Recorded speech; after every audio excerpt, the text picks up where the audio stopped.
Ganjar Pranowo, mantan Gubernur Jawa Tengah, boleh saja menjadi pemuncak dalam survei terbaru bakal calon presiden 2024. Namun, di mata sebagian pemilih milenial, Ganjar Pranowo dianggap bodoh karena tidak pernah berbicara mengenai narasi-narasi mutakhir seperti gender equality, society 5.0, atau human right. Setidaknya itulah klaim yang disampaikan oleh komentator politik Rocky Gerung. Bukan hanya Ganjar yang disebut bodoh, Ketua DPR RI Puan Maharani juga disebut bodoh oleh Rocky Gerung. Dua tokoh itu sedang terlibat perang dingin karena dianggap saling bersaing memperebutkan tiket 2024 dari PDIP. Persaingan itu kemudian memunculkan istilah perseteruan celeng vs banteng. Celeng untuk menyebut kader-kader PDIP yang membelot mendukung Ganjar. Persaingan banteng vs celeng menjadi berita ramai di berbagai media. Kemunculan banteng dan celeng ini oleh beberapa pengamat politik dianggap sebagai trik marketing politik untuk mengerek elektabilitas dan popularitas Ganjar maupun Puan. Bagi Rocky Gerung, munculnya fenomena persaingan banteng vs celeng justru dianggap sebagai kekonyolan politik. Ia bercerita mengenai perbincangannya dengan sejumlah anak-anak milenial yang mengatakan keheranannya dengan munculnya fenomena banteng vs celeng.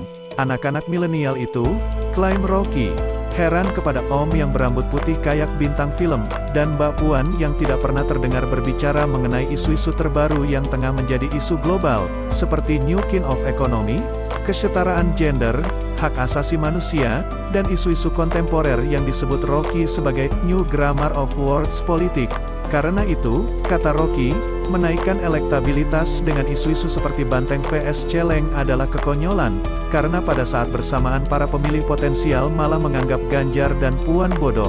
Berbagai peraturan politik yang diputuskan menjelang Pilpres 2024 mendatang seperti Presidential Threshold, kata Rocky, menunjukkan bahwa sekarang kekuatan oligarki tengah melakukan ternak politik. Hanya politisi yang punya tiket parpol saja yang bisa maju menjadi capres, calon lain yang sebenarnya lebih berkualitas, tidak bisa ikut kompetisi karena tidak punya tiket dan bukan hasil ternak politik oleh kekuatan oligarki.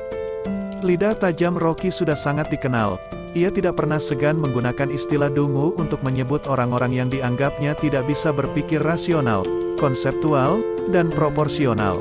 Sebutan dungu sudah menjadi trademark Rocky dalam debat-debat yang dilakukannya di berbagai forum. Sebutan dungu diarahkan kepada mereka yang tidak mampu berpikir menggunakan logika, dan malah sering melakukan kesalahan-kesalahan logical fallacies, alias salah pikir.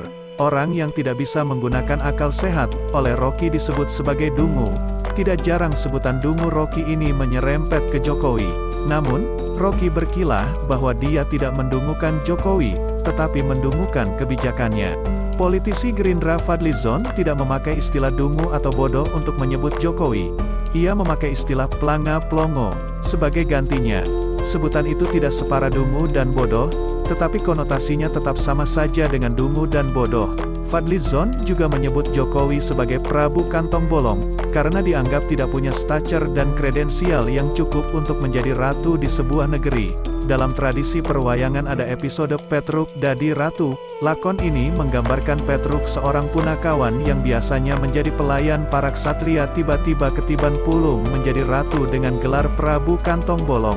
Karena tidak punya kompetensi yang cukup sebagai pemimpin, Prabu Kantong Bolong banyak melakukan tindakan dan keputusan bodoh dan konyol. Baik Rocky maupun Fadli sama-sama membayangkan punya seorang ratu yang Gumbinantoro, penuh wibawa dengan prejengan yang pantas sebagai ratu. Seorang ratu harus punya wawasan tinggi dan bisa berbicara mengenai narasi-narasi politik yang canggih. Tokoh-tokoh semacam itu yang sekarang belum kelihatan di antara nama-nama yang sering muncul di survei Capres 2024. Tidak semua presiden cerdas dan pintar. Logika seorang ilmuwan seperti Rocky dan Fadli tidak selalu menyambung dengan logika politik. Para politisi bodoh banyak yang menjadi pemimpin. Kita punya presiden cendekia seperti Gus Dur. Kita juga punya presiden jenius seperti Habibie. Kita juga punya presiden jenderal intelektual seperti SBY.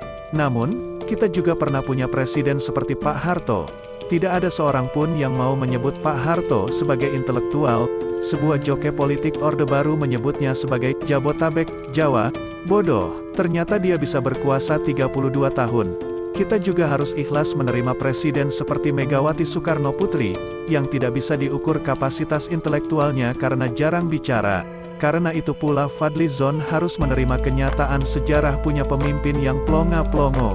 Dan, kalau nanti pada 2024 ternyata terpilih seorang presiden bodoh, apa boleh buat?